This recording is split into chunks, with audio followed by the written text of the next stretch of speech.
Hello and welcome to JavaScript projects. Today we will be building an image slider.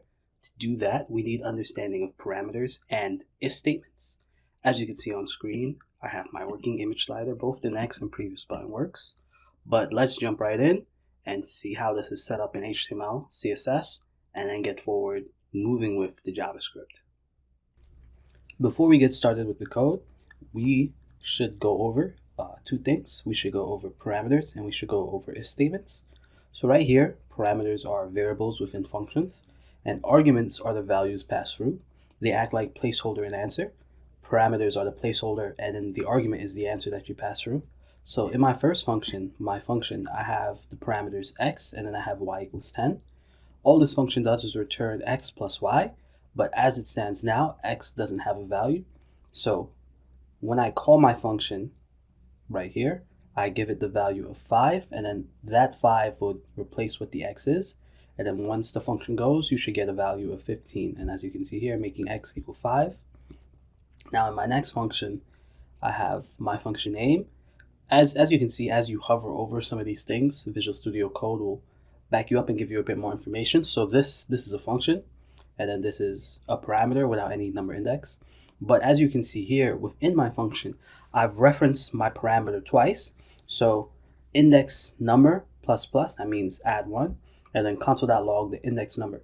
But as you can see here, there is no value that that the index number brings, but I have a variable outside my function which equals 5, and within my function, when I call on the function to work, I can add that variable number, and then I will get a value of 6 once I console.log the index number, because that's how parameters and arguments work. On to if statements, and now if statements. So these conditional statements are code that is performed based off different conditions being met. One example is true or false conditions. Perform A if true, perform B if false. If/else if statements are written like this. You have the syntax word if, and then in parentheses you have the condition, and then you just have the code to be executed, and then you have the syntax as if, conditions to be met within parentheses, and then the code to be executed. So that was parameters, and that was if statements. HTML and CSS on screen only. Just to see my setup beforehand, I have a container, and in this container I have all my images just as regular images, and they've all been given a name for their class as image, but they're all just images and they're all just within a container. So to start off, all my images have a display none. If you were to display them, you would see only one, and then my container has overflow hidden. So without those two things, all these images would be on screen like that, stacked up on each other. So first things first, I went to my image container and I gave it an attribute of overflow hidden, so all the other images outside the container don't get seen. And then I went to the image itself and I gave them all a display of none, so that way no images show upon load. Everything's blank, and here's how we're going to get started with the JavaScript. So to get started, I want to initialize a couple of things, and I want to get a couple of variables working. So first things first, I want to be able to get all my images. So let images equal document dot query selector all, and then we are going to select for the class that I gave all my images, and that class name is images. I want to let my current image slide, so that's a new variable, equals 0, because when it comes to counting in JavaScript and web development, it doesn't start off with 1, it starts off with 0. And then I want a function, and I want my first slide image. I want to write a function. In my first slide image, I'm going to take my images, I'm going to take all my images, and then I want the current slide which has a value of 0 already. So I want the number that I add here to be able to change. I want it to be able to increment, and I want it to be able to decrease. Instead of hard coding a number like 0 or like 2, I want it to be current slide image, which I have as a variable number outside of my function. And I want to take the class list, and I'm going to add. Now within the class list, here's what I'm going to add. I'm going to add show slide. If you go to the CSS, my class list for show slide has the display block attribute onto it. So that way, for my function for slide image, I'm going to take the current slide image, which is 0. I'm going to take image index 0, and I'm going to add a class list to it, and that class list would be to show the image. Now, right now the function isn't called, the function is just set up. So let's call the image. Sorry, let's call the function. Okay, so as you can see, I have images, which is document query select all, get everything on my page that has a class of images.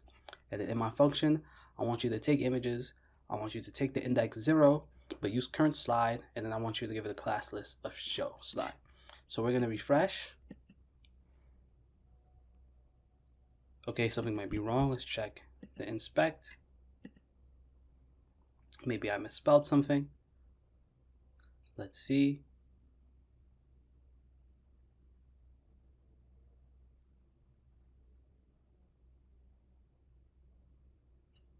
Okay, so I misspelled this right here. Let's refresh once again. And then as you can see, my first image appeared. Moving forward now, let's get all our images to show, and let's use the next button to do it. So within my variables, I want to add let next button equal document get element by ID, and the ID I want to get is next, because that is what I labeled this next button right here. And then while we're at it, let previous button equal document dot get element by ID, and that ID is going to be previous for the previous button. Now all of these should have proper spelling. Let's start off by adding in the next button. So it's going to be next button dot on click equal function.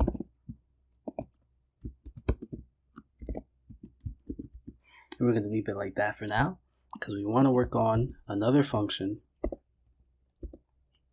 That function is going to be the current slide. So function current slide, and here's how we're going to get our current image shown. To do that, we want to iterate through all our images. We want to iterate through the amount of images we have. So we want to count up from 0 to the highest number of images that we have. We have 4 images, so we'll count up to 3. So let's create our current image shown function, which is going to be different from the initializer, which got the original first image to show. We're going to do it like this. We're going to take images and then dot for each parentheses. We're going to put a parameter singular image. I want this function to go, and it's going to be singular image dot class list dot remove. So what it's going to do is it's going to go through all my images once again, and it's going to remove the class list of show slide. That means it's going to make everything go blank again, and all of them will have an attribute of display none. But at the same time, I want it to images. I want it to take the current image slide, the index of it, and I want it to add a class list add, and that class list is going to be show slide. So here's what it's going to do. It's going to take from the first image slide, and when we're there, it should already have at least one image with the class list show slide. I want it to iterate through all the images, and I want it to remove the class list show slide, and then I want it to only add the class list show slide to the current image being shown after we've pressed the next button. So here's how we're going to do that. Now we're going to go within our next button, and we're going to call on our function that we just wrote. So first we're going to go current slide. We're going to add ++. Then we're going to say current image shown. That's our new function. And we're going to put the parameter of, the value, the argument of current slide. Let me give that a parameter there.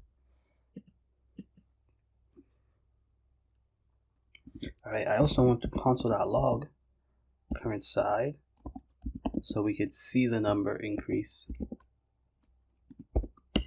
So let's refresh. Watching out for the console.log, we want to see the number increase. So let's refresh, and then using our next button, increase our number while also making visible the next image within our image slider. Now, as you can see down here, the number is increased as to 1 to 2 to 3, and then when we get to 4, we get an uncaught error, and there's no previous button yet. But if I refresh again, we're starting from 0. This is our 0 image. Then we're going to 1 to 2 to 3, which is canonically our last image.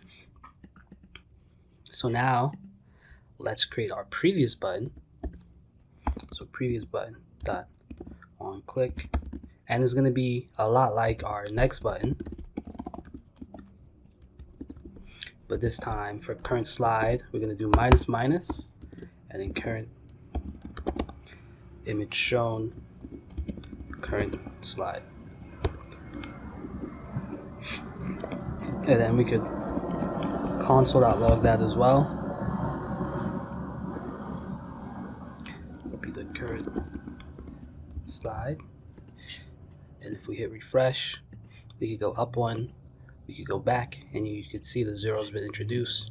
So let's just go through all till we get the uncaught error, and then let's go back to our first image. So as it stands now, our image slider is pretty much working, but what we want to do is loop the images, so that way when I do reach that that 4, that 5, or any number that's outside of the amount of images you have, I won't reach an uncaught error, but I will start back from the beginning and move forward from there. So to do that, we're just going to use an if statement in our current image shown. So it's going to be if our parameter, if our index is greater than or equal to images dot length, the length property, then current slide will be 0. So when we do reach a number higher than the length property of our image, all we're going to do is set it back to 0. So everything will loop, and then it will just continue.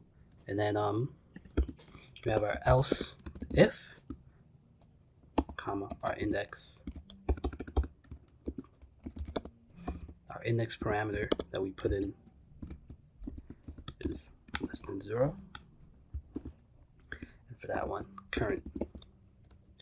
current slide equal images dot length -1.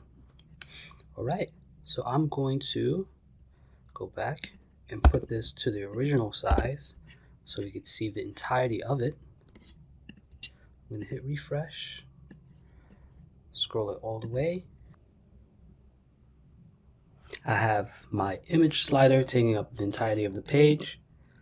As we click next, it goes through each image, and then it loops back to the beginning.